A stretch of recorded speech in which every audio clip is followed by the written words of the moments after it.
The serenity of wine country is coming face to face with a double shot of espresso. The jolt and ensuing shockwaves echoing through the Napa Valley this year at Raiders camp are from a coaching staff getting vocal.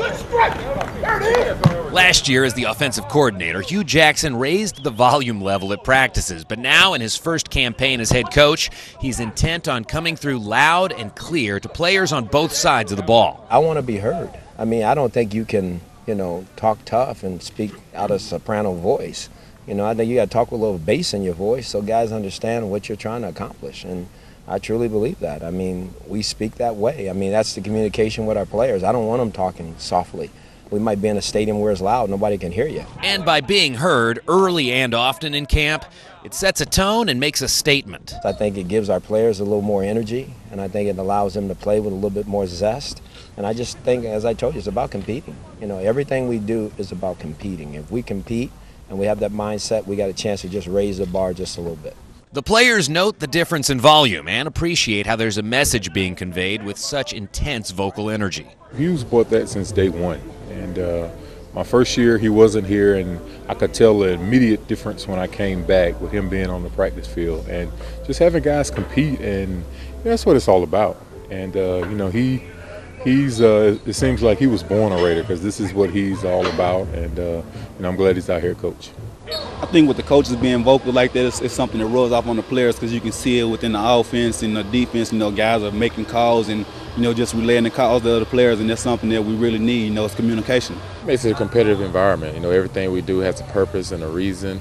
Guys competing their butts off out here in practice. We're putting all the effort in that we can, and hopefully it pays off for us. We're a team that's building, and he brings so much energy to our team, and he brings so much experience of winning to our team from being in Baltimore. So, we just got to continue to keep pushing, continue to keep striving, and help each other out. Which inevitably relies on the kind of repetition that is commonplace at training camp, but regardless, vital for later success.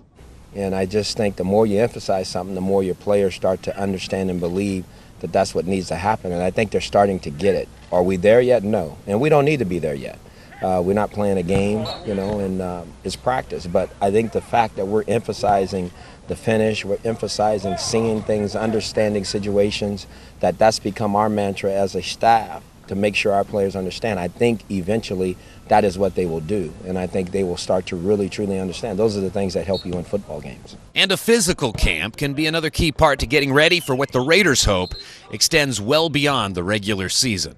I feel like, a physical camp is kind of important, just to get guys back used to it. We've been away from football for a long time, so, just getting back in the swing of things and just being out here in pads and getting able to make contact, that's something that's going to help us out and help us be ready for season. In order to have a chance to play on game day as good as you can play, you got to practice that way. And I think our guys are, again, it's a collective team effort and issue that we got to raise the bar, at every position. And obviously the linebackers are one of them.